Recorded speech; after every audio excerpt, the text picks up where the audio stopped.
3 IPO एक साथ? जी हाँ, 7 फरवरी को फिर से आ रहे हैं 3 आईपीओ एक साथ।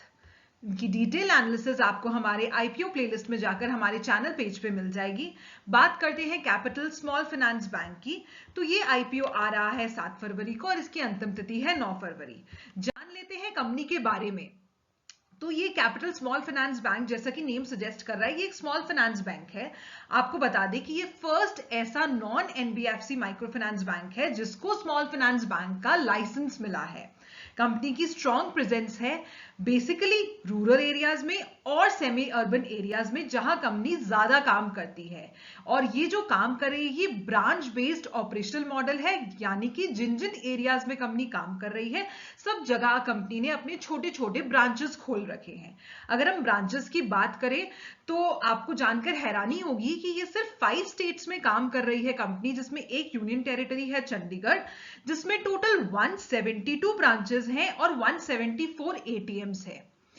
इन ब्रांचेस में अगर हम बात करते हैं तो ये जैसे कि हमने बताया था कि रूरल और सेमी अर्बन एरियाज में ये लोकेटेड है, जिसमें 24 डिस्ट्रिक्ट कवर्ड है और अप्रोक्सीमेटली 75% ऑफ टोटल कस्टमर्स जो है वो कवर कर रहा है क्रेडिट और डिपॉजिट्स को लेकर।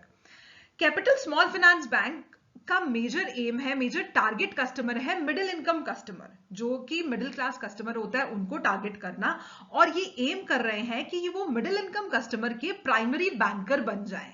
ये इनका मेन फोकस है, इनके मेन एम्स के अंदर ये आता है। इसके बहुत सारे, अगर हम प्रोडक्ट ऑफरिंग की बात करें तो आगे चलकर इस वीडियो में हम जान लेंगे किस किस तरह के प्रोडक्ट्स ये ऑफर कर रहे हैं। Customer service plus physical branches और डिजिटल चैनल्स के थ्रू ये काम कर रहा है। इसका हेडक्वार्टर जलंधर में लोकेटेड है, पंजाब के अंदर।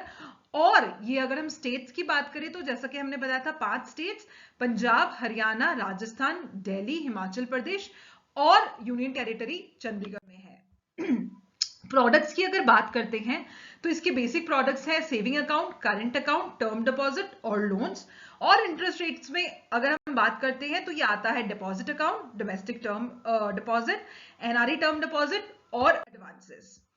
आइए कॉम्पिटिटर्स के बारे में जान लेते हैं। तो सबसे बड़ा कॉम्पिटिटर, अगर कैपिटल स्मॉल फाइनेंस बैंक को अगर कोई टक्कर दे रहा है तो इसका सबसे बड़ा कंपटीशन है एयू स्मॉल फाइनेंस बैंक, जो कि 21 के ईपीएस पे काम कर रहा है। समवॉट सिमिलर ईपीएस है कैपिटल स्मॉल फाइनेंस बैंक का, जो आप कह सकते हैं अच्छी टक्कर दे रहा है कैपिटल स्मॉल फाइनेंस बैंक को।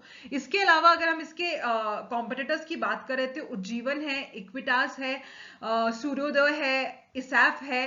बट स्ट्रॉन्ग कॉम्पिटिटर की अगर हम बात करें जो small finance capital small finance bank के लिए एक रिस्क बनकर आ सकता है, वो एयू स्मॉल फाइनेंस बैंक है। आईपीओ हाइलाइट्स जान लेते हैं। तो ये आईपीओ खुल रहा है 7 फरवरी को, अंतिम तिथि है 9 फरवरी। फेस वैल्यू है 10 रुपए प्रति शेयर। प्राइस बैंड है 445 से लेकर के 468 का। लॉट साइज है 32 शेयर्स।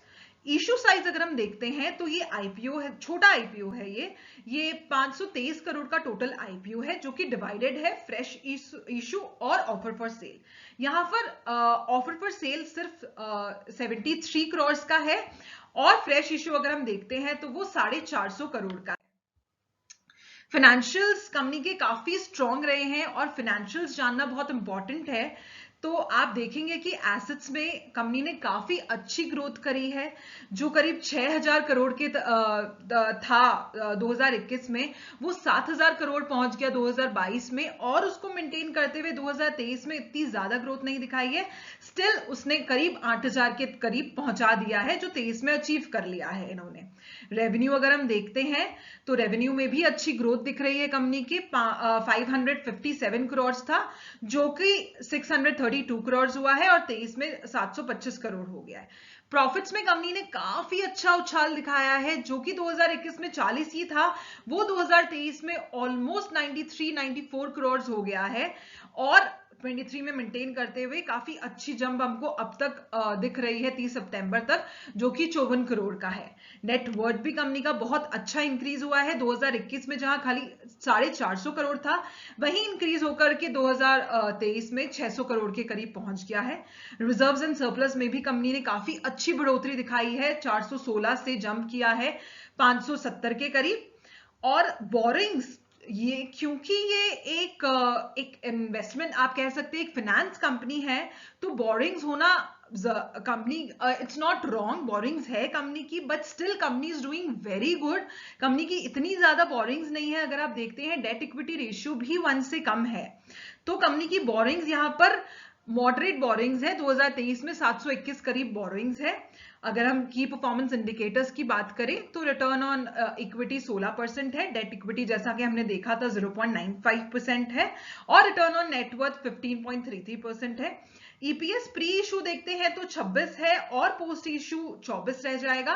प्राइस अर्निंग रेशियो 17 से और पोस्ट इशू के बाद 19 हो जाएगा। अलॉटमेंट कोटा देखते हैं तो QIBs के लिए कंपनी ने रिजर्व करे हैं 50% और रिटेल इन्वेस्टर्स के लिए 35% रिजर्व करे हैं, NNI के लिए 15%, प्रमोटर्स होल्डिंग देते हैं तो प्री इशू 24%। आइए अब जान लेते हैं कि कंपनी में इन्वेस्ट करना है या नहीं, और उसके लिए सबसे बड़ा रोल प्ले करता है कंपनी की फाइनेंशियल्स। तो एनालाइज करते हैं, डीप एनालाइज करते हैं कि कंपनी के फाइनेंशियल्स कितने स्ट्रांग हैं। कंपनी के फाइनेंशियल्स को देखते हुए 22 से 23 की तरफ अगर हम बढ़ते हैं, और आपको बता दें परसेंटेज वाइज इंक्रीज, तो रेवेन्यू इंक्रीज हुआ है करीब 15% से कंपनी का 22 से 23 के बीच में, और करीब 50% प्रॉफिट में उछाल देखा गया। That means PAT has increased by 50%। Company के, क्योंकि कंपनी एक लोन बिजनेस में है, फाइनेंसिंग बिजनेस में है, तो आपको बता दें कि कंपनी के 99% लोन जो भी हैं वो सिक्योर्ड थे, जिसमें से 85 to 84% जो हमको दिख रहे हैं वो सिक्योर्ड थे इमूवेबल प्रॉपर्टीज से। तो कंपनी काफी सेफ काम कर रही है। ये कंपनी का एक काफी गुड पार्ट हमको यहाँ पर दिखता है। और मार्केट कैपिटलाइजेशन अगर हम देखते हैं तो यहाँ पर 2100 करोड़ के करीब यहाँ पर market capitalization, capital small finance bank का। अब जान लेते हैं कंपनी की स्ट्रेंथ के बारे में। तो स्ट्रेंथ अगर हम बताएं कंपनी का, जैसे कि हमने बताया था कि कंपनी मिडिल इनकम ग्रुप को टारगेट कर रही है, तो कंपनी का अप्रोच एक कस्टमर सेंट्रिक अप्रोच है, जिसको अपने टारगेट कस्टमर्स की पूरी अंडरस्टैंडिंग है कि कस्टमर्स की क्या नीड है।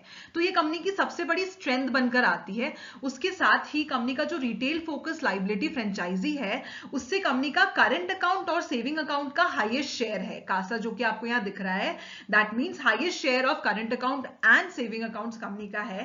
कंपनी की सबसे बड़ी ताकत है कि कंपनी की जो ग्रोथ मैट्रिक्स आपको दिख रहे हैं, जो ऑपरेशनल और प्रॉफिटेबल मैट्रिक्स आपको नजर आ रहे हैं, वो काफी कंसिस्टेंट ट्रैक रिकॉर्ड शो कर रहे हैं ग्रोथ की तरफ। तो company is improving and constantly working towards its growth, which is a very good sign for a company, for a finance company. The company has secured, company के जितने भी advances हैं, जैसा कि हमने उसमें भी देखा था, कंपनी के जितने भी एडवांसेस हैं वो काफी सिक्योर्ड, और लोन जो देते हैं वो डाइवर्सिफाइड पोर्टफोलियो के अंदर है।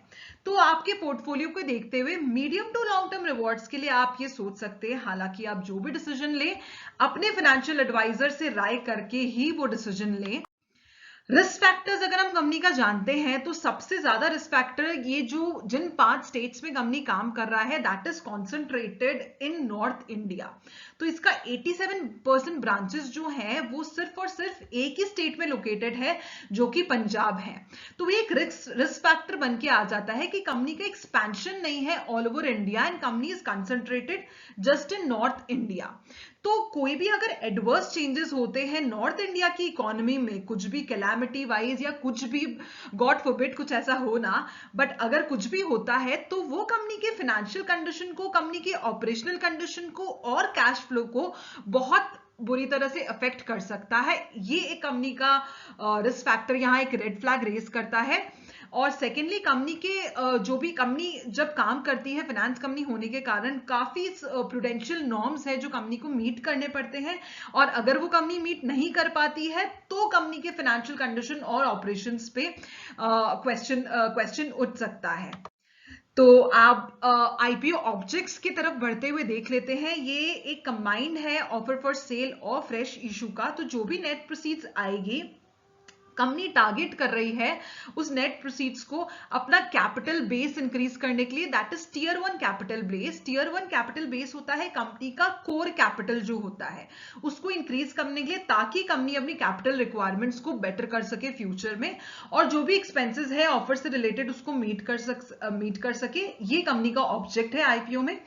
रिटेल अगर आप इन्वेस्ट करने का इसमें सोच रहे हैं तो मिनिमम इन्वेस्टमेंट आपको करीब 15,000 के करीब करना पड़ेगा इसमें रिटेल इन्वेस्टर्स के लिए, और एचएनआई के लिए मिनिमम इन्वेस्टमेंट यहाँ पर 2,10,000 के करीब बनकर आता है।